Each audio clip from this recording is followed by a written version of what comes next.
Bonjour à tous, vous regardez Sport le Mag. Merci à vous de nous rejoindre. Grosse actualité sportive aujourd'hui du tennis avec la finale d'Indian Wells, du football avec tous les championnats européens. Regardez les titres de votre édition. Au menu du jour, du tennis. Novak Djokovic remporte le Master 1000 d'Indian Wells, son premier trophée de la saison. Un soulagement pour le numéro 2 mondial. Football, Diego Costa, Cristiano Ronaldo, Léo Messi, 3 buteurs extraordinaires, 3 joueurs décisifs pour leur club et pourtant, un seul sera sacré champion d'Espagne.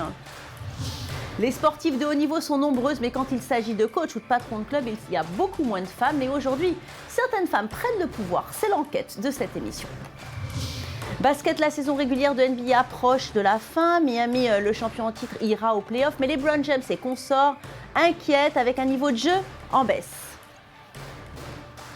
Et je vous propose d'ouvrir cette émission par du tennis avec la finale d'Indian Wells, match au sommet entre Novak Djokovic et Roger Federer.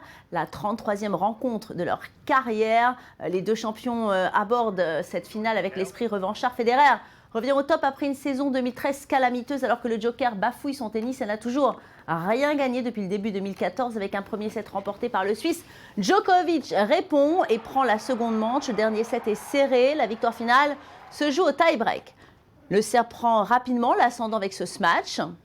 Il se procure une première balle de match sur son service. Et la première est la bonne. Le revers de Federer termine dans le filet. Djokovic s'impose en 2 heures 17 minutes, 3-6, 6-3, 7-6 et remporte enfin son premier titre de la saison et le 3e d'Indian Wells de sa carrière. De quoi lui redonner confiance avant la saison sur terre battue. Il devra notamment défendre son titre à Monte-Carlo. De son côté, Federer a prouvé à tous ses détracteurs qu'il mérite toujours d'être considéré comme un des meilleurs joueurs de tennis du monde. Je vous propose maintenant d'écouter le vainqueur du tournoi, Novak Djokovic. Je devais rester concentré sur mon jeu jusqu'au dernier instant pour gagner. Et c'est ce que j'ai réussi à faire. Je suis très fier de ce que j'ai accompli pendant le tournoi. J'ai joué 3 matchs pleins en 3 sets, dont 2 où j'avais un set de retard. C'est ce genre de rencontre qui me donne confiance mentalement. Et les femmes jouaient la finale aussi à Indian Wells pour le BNP Paribas Open, une finale inédite entre la polonaise Radwanska et la numéro 21 mondiale Flavia Pennetta. Et pourtant, c'est bien l'italienne qui prend les devants très rapidement. Elle fait courir son adversaire sur tout le court alors que Radwanska est légèrement touchée au genou. Les points s'enchaînent et l'italienne empoche la première manche 6-2. Le deuxième set, la numéro 3 mondiale est de plus en plus handicapée par son genou et fait appel au kiné. Pennetta s'envole et sur une nouvelle faute directe de son adversaire s'adjuge la plus belle victoire de sa carrière après avoir éliminé Samantha Stosur, Sloane Stephens, Nali et enfin Radwanska, l'italienne, empoche le 10e trophée de sa carrière, le premier depuis 2010.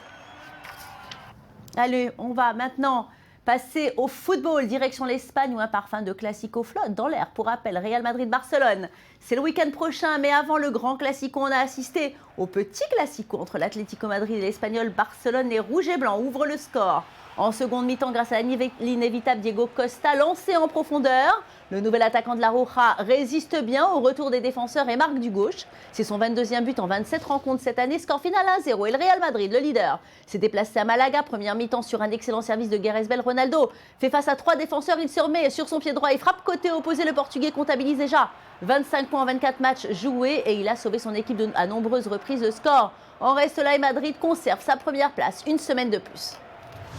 Et on termine avec le Barça qui, avant le Classico, s'est donné un bon bol d'air frais. Les Catalans ont reçu au Camp Nou l'équipe d'Osasuna. Les hommes de Tata Martino s'en sont donnés à cœur joie. Les buts ont été à l'appel du très très beau jeu et une victoire éclatante. 7-0, Alexis, Pedro, Iniesta, Tello et surtout le triplé de Messi. Ils ont tous participé à la fête avec ces 3 buts. L'Argentin devient le meilleur buteur de l'histoire du Barça, toute compétition confondue, avec 371 réalisations en 10 saisons. Un record exceptionnel alors qu'il n'a que 26 ans. Allez, on regarde les buts jusqu'au bout. Ce but de Tello.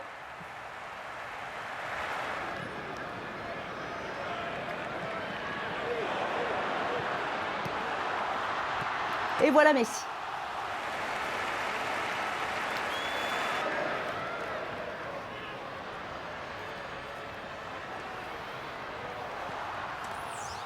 Allez, au classement, statu quo en tête. Le Barça soigne sa différence de but mais reste à 4 points de la première place. La Real Sociedad qui a battu Valence se rapproche de la 4e place avant la rencontre entre l'Athletic Bilbao et Villarreal.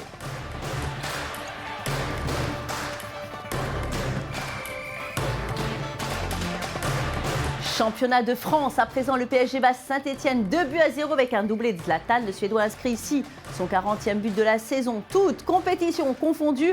Un nouveau record pour le Suédois qui bat Carlos Bianchi. L'Argentin avait inscrit sur la saison 77-78 la bagatelle de 39 buts. Monaco de son côté a battu l'Olympique lyonnais à Gerland. Un succès 3-2 qui exclut presque définitivement les Lyonnais de la course à la Ligue des Champions. Lille cale à domicile et fait match nul contre Nantes, 0 partout.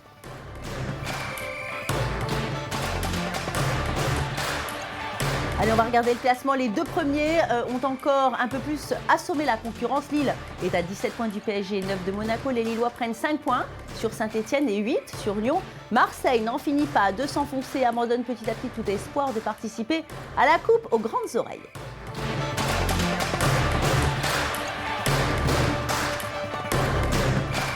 Et je vous propose à présent de faire un détour par l'Angleterre. Liverpool est allé s'imposer 3-0 sur la pelouse de Manchester United avec un doublé de Steven Gerrard, le meilleur buteur du championnat. Luis Suarez des Reds s'immisce discrètement mais sûrement dans la course au titre. Un travail de longue haleine qui porte enfin ses fruits. On écoute l'entraîneur Brendan Rodgers. I was probably surprised before the game. J'ai été surpris d'apprendre avant le match que nous venions à Old Trafford en tant que favoris. Je n'aurais jamais dit ce genre de choses à propos de mon équipe, même si nous étions en bas du classement. Anfield, c'est Anfield. Nous voulons gagner, nous avons développé l'état d'esprit qui va avec sur les 18 derniers mois. Nous voulons gagner à domicile et à l'extérieur. Les joueurs y croient et ça se voit lorsqu'ils jouent. Allez, on continue en Première Ligue, derby du nord de Londres entre Tottenham et Arsenal. Et pour la troisième fois consécutive, la rencontre a été dominée par les Gunners. Les hommes d'Arsène Wenger l'emportent sur le plus petit des scores. 1-0 avec un superbe but de Rosicky. On écoute tout de suite l'entraîneur des Canonniers. C'est un excellent résultat. Nous étions sous pression, il fallait gagner. C'était un match très important. Mais la rencontre a été compliquée. L'ouverture du score rapide a influencé notre jeu. Nous avons raté l'occasion de marquer une seconde fois et ensuite nous avons voulu défendre le score et ils nous ont mis sous pression. Et dans les autres rencontres, Manchester City est allé s'imposer sur le terrain d'Hull City, 2-0 grâce à un excellent David Silva et ce, malgré l'expulsion rapide de Kompany. Chelsea, de son côté, ne capitalise pas et perd sur le terrain d'Aston Villa. Everton reste au contact grâce à sa victoire sur Cardiff.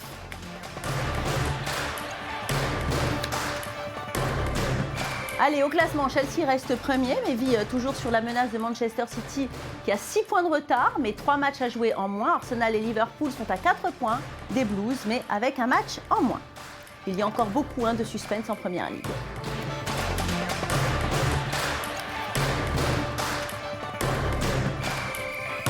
Et puis toujours du football. À Rio, Lilian Thuram, champion du monde 98, a visité une favela. Il s'est rendu au Brésil pour lutter contre le racisme. Très investi dans les grandes causes depuis sa retraite sportive, l'ex-défenseur se dit choqué par les inégalités dans ce pays. Il comprend la colère de certains Brésiliens qui manifestent contre l'organisation de la Coupe du Monde et qui militent pour des réformes sociales. Il encourage quand même les Bleus à briller lors du Mondial. Les femmes sportives de haut niveau, il y en a beaucoup et elles n'ont pas à rougir de leur performance face à leurs homologues masculins. Mais ceux qui les entraînent, ce sont souvent des hommes. Les femmes coachs ne sont pas nombreuses. Pareil pour les présidents de clubs ou bien les agents. Les femmes ont encore du mal à s'imposer à ces postes, même si quelques exceptions montrent que le changement est en marche. Regardez le reportage de Lise Barenbaum. Elles sont footballeuses, joueuses de tennis, basketteuses ou même boxeuses. Mais elles sont rarement entraîneuses, agents ou présidentes de clubs sportifs. Rares sont les femmes qui réussissent à devenir coach ou dirigeantes. Sur les 12 équipes du championnat féminin de foot en France, seules 3, Montpellier, Juvisy et Sochaux, sont entraînées par des femmes. Au club de football de Juvisy, en région parisienne, l'entraîneuse Sandrine Mativet dénonce la discrimination à l'égard des femmes qui veulent passer le diplôme d'entraîneur. Mais elle continue à exercer sa profession avec passion. Pour Juvisy, une première d'aller en demi-finale, puisqu'il y a 2 ans, on s'était arrêté en quart de finale. Il est souvent difficile de concilier vie de famille et compétition. Conséquence, les femmes finissent souvent par sacrifier leur vocation sportive. Le poste d'entraîneur est donc le dernier bastion de la masculinité. Mais il commence lui aussi à se fissurer. Au Pérou, Nelfi Ibanez Guerra dirige une équipe de seconde division et son professionnalisme ne fait aucun doute. C'est bien d'avoir un entraîneur qui a étudié en Espagne. Elle a fait ses études à Barcelone. Elle est en train d'appliquer son expérience ici. Tout ce qu'elle a apporté à l'équipe est très enrichissant. Son seul regret, être encore une exception dans le milieu des coachs sportifs. Je suis bien la seule, mais j'aimerais avoir d'autres collègues femmes dans le football. Je ne sais pas si je suis courageuse, les choses se sont faites de façon très naturelle. J'ai visité plusieurs pays et je crois bien être la seule à entraîner une équipe de football masculin. En revanche, il y a des femmes entraîneurs dans l'équipe de football féminin en Allemagne, aux États-Unis ou au Japon. Et elle n'est pas la seule à se frayer un chemin parmi les hommes. Pia Sundhage a entraîné la sélection féminine américaine et coach maintenant l'équipe de Suède. Plusieurs grands clubs européens sont aussi dirigés par des femmes. Margarita, veuve de Robert Louis Dreyfus, a repris les rênes de l'OM. C'est grâce à elle que Didier Deschamps est venu entraîner les Phocéens en 2009. Idem pour Karen Brady. À seulement 43 ans, la vice-présidente du club anglais de West Ham n'a pas froid aux yeux. En Italie, c'est la fille de Silvio Berlusconi, Barbara, qui a hérité d'un poste stratégique au Milan AC à seulement 28 ans. Toutes ces femmes de tête en inspirent d'autres. En Arabie Saoudite, Lina Al-Malina a fondé un club de basketball féminin, une véritable académie qui dispute des rencontres à travers le monde entier. Allez, on passe à la NBA. Les Miami Heat traversent une période compliquée avec 5 défaites en 6 matchs avant d'affronter les Rockets de Houston. Le Heat est à la recherche d'un match référence pour se remettre sur de bons rails à l'approche des playoffs. Regardez les images. Les deux équipes se sont déjà rencontrées il y a 2 semaines avec une victoire des Texans. Mais cette fois-ci, c'est l'équipe de LeBron James qui reçoit à l'American Airlines Arena. Le MVP 2013 montre l'exemple avec un dunk sensationnel. La rencontre est équilibrée. Les deux équipes se rendent coup pour coup. Jeremy Lin est à la baguette. Et il marque ce magnifique 3 points. Les Rockets veulent gagner à tout prix pour mieux se positionner à l'approche des playoffs. 3e quart-temps. Et c'est toujours équilibré. Dwight Howard y va de son petit dunk et égalise pour les Rockets. Et ce qui devait arriver arrive à Houston. Prend les commandes au 4e quart-temps. James Harden marque en dehors de la raquette et les Rockets prennent 4 points d'avance. Mais cette fois-ci, Miami ne se laisse pas abattre. Ray Allen sur une passe de Wade redonne l'avantage aux siens. Très bon match du vétéran avec 25 points sur la rencontre. Le Heat termine la rencontre chauffé à blanc et finit par s'imposer 113-104 avec un dernier panier de Chris Bosh. Allez, on va maintenant ouvrir une page sport. Automobile, début de saison de la NASCAR Sprint Cup et c'est le pilote américain Carl Edwards qui a réussi à s'imposer à la course Food City 500 qui se déroulait à Bristol Motor Speedway. Une course arrêtée à 2 reprises à cause de la pluie. Les pilotes se sont talonnés pendant toute l'épreuve. Arik Amilora termine 3e. Tony Stewart et Marcos Ambrose complètent le top 5. With the hub last week, and now look at this thing. I mean, it's blazing. And so does Carl Edwards. Et cyclisme, maintenant, le Colombien Carlos Betancourt remporte la course de Paris-Nice. Il gagne malgré la victoire du champion de France Arthur Vichot à la dernière étape. Une course mouvementée puisque une chute collective a jeté à terre de nombreux sprinteurs. Même le champion du monde Rui Costa est tombé de son vélo sur le dernier kilomètre. La dernière victoire française remonte à 23 ans. Le maillot jaune de Betancourt va à l'équipe AG2R. Et direction la Suisse, à présent l'Autriche rafle tout. En slalom à ski, Marcel Hirscher, déjà vainqueur de la Coupe du Monde générale et vice-champion olympique, est insatiable. Il domine le slalom à Lanzereid et décroche le globe de cristal dans cette spécialité. Il termine donc la saison devant l'Allemand Félix Neureuther et devant son compatriote champion olympique Mario Matt. Chez les filles, c'est Anna Fenninger, aussi championne du monde, qui arrive première, juste devant sa rivale suédoise Jessica Lindell-Vikarberg. Et puis, regardez ces images de New York. Le double champion olympique des 5000 et 10 000 mètres, Mo Farah, s'est évanoui après le semi-marathon de New York. Il a défailli juste après la ligne d'arrivée. Les secours ont dû tout de suite intervenir. Il est même resté inconscient pendant 3 minutes. Mais ça n'a pas l'air de l'empêcher d'arriver 2e de la course. Les images ont inquiété les fans, mais le coureur s'est voulu rassurant. Il boucle l'épreuve en 1 heure, 1 minute et 7 secondes. Et puis regardez maintenant ces images impressionnantes qui nous arrivent de Russie. Ça s'appelle le Ice Cross. Le championnat du monde s'est déroulé à Moscou devant 18 000 spectateurs. L'Américain Cameron Nass a dominé ses concurrents. Suite des festivités dans 2 semaines à Québec. Sensation forte en perspective et croyez-moi, ça va très vite. C'est sur ces belles images qu'on se quitte. C'est la fin de cette émission. Merci de votre fidélité à nos programmes. On se retrouve demain pour une nouvelle édition sportive. N'oubliez pas notre site internet en français, en anglais et en arabe. Il est disponible pour vous 24 heures sur 24. Vous pouvez donc nous revoir à n'importe quelle heure du jour et de la nuit. Restez avec nous car l'info continue sur i24 News.